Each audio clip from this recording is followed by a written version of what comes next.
Hello everyone, let's see today's portion, perpendicular bisector theorem and angle bisector theorem. What is given in this perpendicular bisector theorem?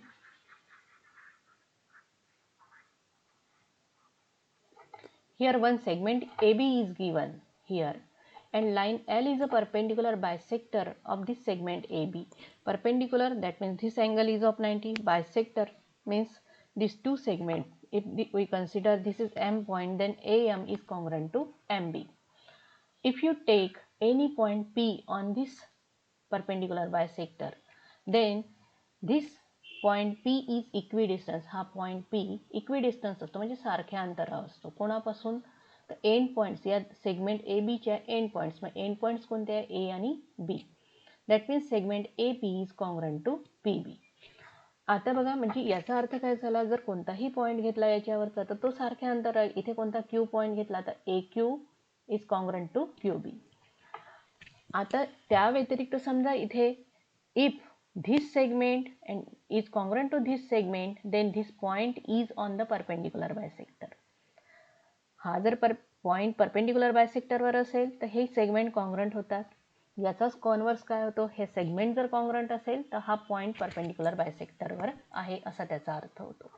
After that angle bisector theorem.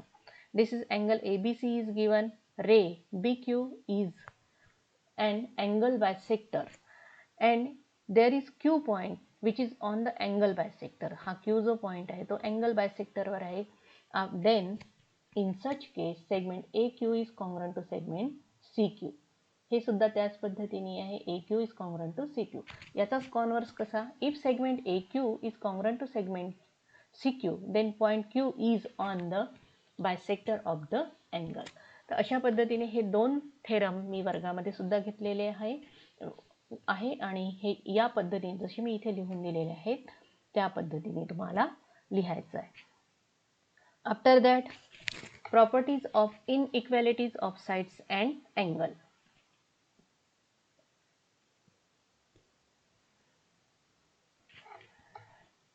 I have shown here triangle ABC. Length AB is equal to 8, BC is equal to 10 and AC is equal to 12. Out of this 8, 12 and 10, 12 is greater than 10 and 10 is greater than 8. I have written here 12, that means segment AC. He segment कशी आहे? 12 आहे, म्हणजे ही सर्वात काय झाली? मोठी. AC is greater than segment BC and BC is greater than segment AB. Now what is the angle in front of AC? AC च्या समोरचा अँगल, मोठ्याच्या समोरचा अँगल मोठा असतो आणि छोट्याच्या समोरचा छोटा. मग साइड AC ही मोठी आहे, मग त्याच्या समोरचा अँगल काय होईल? B. दिस अँगल B, AC इथे असेल तर angle B is greater. BC, segment BC, BC च्या समोरचा अँगल कोणता आहे? Angle A. आणि AB च्या समोरचा अँगल, AB जर घेतला तर अँगल C. AC मोठा आहे म्हणून अँगल B मोठा, त्यानंतर BC च्या समोरचा अँगल A, त्यानंतर सेगमेंट AB च्या समोरचा अँगल C. दॅट मीन्स मोठ्याच्या समोर मोठा म्हणून AC च्या समोरचा अँगल कसा झाला? मोठा. Therefore greatest angle will be angle B. आणि लहान कोण आहे सर्वात? या तिघांपैकी सर्वात लहान AB आहे, म्हणजे त्याच्या समोरचा अँगल C हा काय झाला? स्मॉलेस्ट अँगल झाला. आता याचाच कॉन्व्हर्स, जसं साइड, मोठ्या साइडच्या समोरचा अँगल मोठा असतो तसंच मोठ्या अँगलच्या समोरची साइड सुद्धा मोठी असते. इथे घेतला triangle PQR. Angle P is equal to 40, angle Q 80, angle R 60. That means angle Q is bigger. मग then what is the side in front of angle Q? Segment PR. Qच्या समोरची साइड कोणती आहे? PR. ही कशी होईल? आहे मोठी. आणि छोटी कोण आहे? अँगल P हा छोटा आहे म्हणून त्याच्या समोरची साइड QR ही काय होईल? आहे छोटी.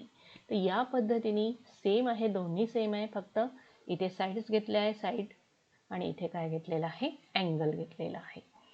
After that third portion, similar triangles. Now here I have shown similar triangles. आता बघा, जेव्हा तुम्हाला हे दोन फिगर घेतले, आता बघा मी याला हलवते आणि बरोबर याच्यावर ठेवते. हा बघा कसा एक्झॅक्टली मॅच झाला.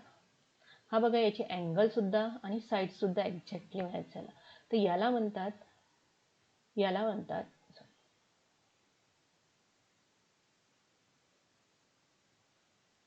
Congruent figures.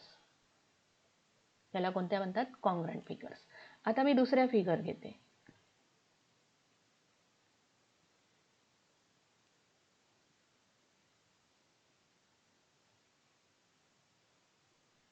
आता याला याच्यावर ठेवते. आता बघा हा अँगल याच्यासोबत मॅच होतो परंतु साईड मॅच होते का? हा अँगल याच्यासोबत मॅच होतो परंतु साईड मॅच होते का? हा अँगल याच्यासोबत मॅच होतो परंतु साईड मॅच होते का? हा अँगल याच्यासोबत मॅच होतो परंतु साईड मॅच होते का? नाही. तर अशा वेळी काय म्हणतात याला, जर ह्या ज्या साईड्स आहे हे प्रत्येक साईड समजा याच्यामध्ये ह्या ज्या फिगर आहे, हे थोडं मी ठेवते, दुसरा फिगर दाखवते.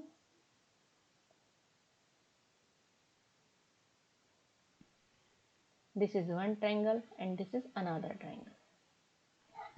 If this one is 4, this one is 5 and this one is 6, हे अंदाजे घेतलेला आहे. This one is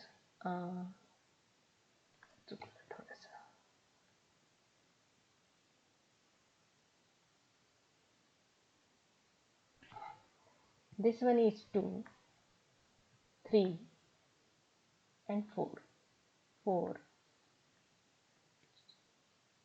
8 and 6. Now this figure, both the figures angles are congruent. इथे एकमेकांवर ठेवल्या तर मॅच होत नाही. यांचे अँगल कसे आहे? कॉन्ग्रंट आहे. परंतु साईड्स ह्या कॉन्ग्रंट नाही आहे. तर मग साईड्स कशा आहे? प्रपोर्शनल आहे. म्हणजे समजा ही साईड कशी आहे? याच्या डबल आहे. ही साईड कशी आहे? या सेगमेंटच्या डबल आहे. ही साईड कशी आहे? याच्या डबल आहे. तर अशा फिगर आहे जिथे साईड्स प्रपोर्शनल असेल आणि अँगल्स कॉन्ग्रंट असेल तर त्याला म्हणतात सिमिलर फिगर्स. ह्या फिगर कोणत्या आहे? कॉन्ग्रंट फिगर, जिथे साईड्स आणि अँगल्स दोन्ही कॉन्ग्रंट असतात. आणि सिमिलर फिगर्स कोणाला म्हणतात? जिथे साईड्स प्रपोर्शनल असतात आणि अँगल्स कॉन्ग्रंट असतात. तर इथे हे काय होईल आहे? Definition: if the triangles are similar then their corresponding sides are proportional. Corresponding means A is corresponding to P, B is corresponding to Q and C is corresponding to R. Their corresponding sides are proportional and corresponding angles are congruent. Then these two triangles are similar. Triangle ABC is similar to triangle PQR and therefore their sides are proportional. आता इथे sides proportional लिहिल्या AB upon PQ. जसं मी याला ABC आणि हा झाला PQR. AB upon PQ that means 4 upon 2 is equal to BC upon QR that means 6 upon 3 is equal to 8 upon 4. याच्यामध्ये जर भाग दिला तर 2 upon 1 is equal to 2 upon 1, 3 दुने 6 and 4 दुने 8, 2 upon 1. बघा सर्वांचा रेशो कसा येतो? सेम येतो. That means these sides are proportional and therefore corresponding sides are proportional and angle A is congruent to angle P, angle B is congruent to angle Q, angle C is congruent to angle R.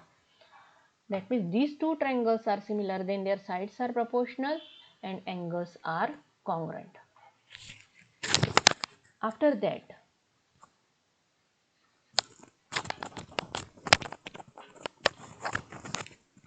let's see examples. किती वेळ झाला बघू द्या मला. 9 मिनिटं झाले आहे.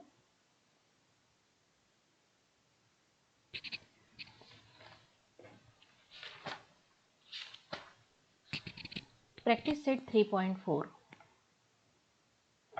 Example is given. In the figure, A is on the bisector of angle XYZ. In this figure, point A is on the bisector. AX is equal to 2. Then AZ is equal to question mark. Answer.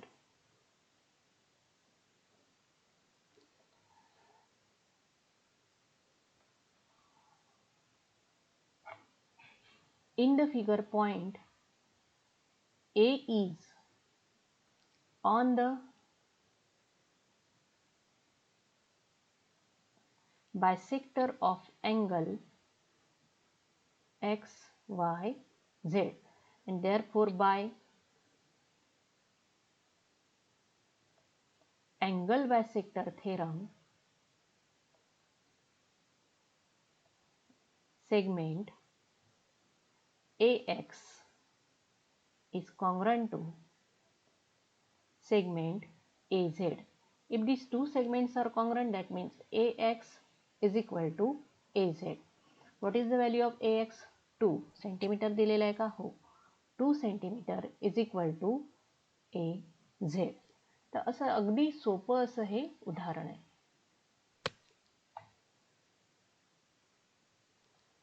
Second one. What is given here? Angle RST is equal to 56. This total measure is 56. PT is perpendicular to ray ST. Segment PR is perpendicular to ray SR. And PR, this segment is congruent to PT. That means this is a bisector. ही गोष्ट इथे दिलेली नाही आहे. त्यांनी ह्या बाकीच्या सर्व गोष्टी दिलेल्या आहे. This segment is congruent to this. If this segment is congruent to this, then angle P is on the bisector. And therefore, if this is a bisector, then this angle is half of total angle. तर याचा answer कसं लिहायचं? In the figure,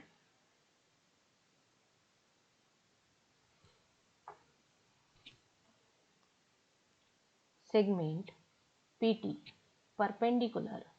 परपेंडिकुलरचं sign आहे ray पाहिजे. PT perpendicular to ray ST. Segment PR perpendicular to ray SR. And segment PT is congruent to segment PR. All these things are given. हे दिलेलं आहे. And therefore, because of the conditions which are given here, point P by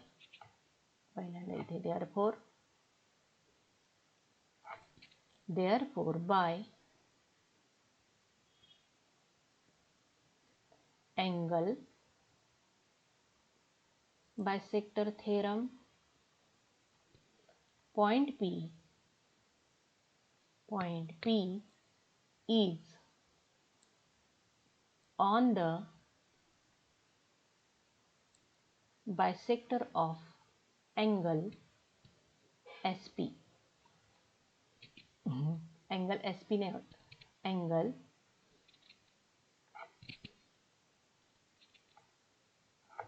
of angle TSR. And therefore ray SP is the bisector of angle TSR. And therefore angle TSP is equal to angle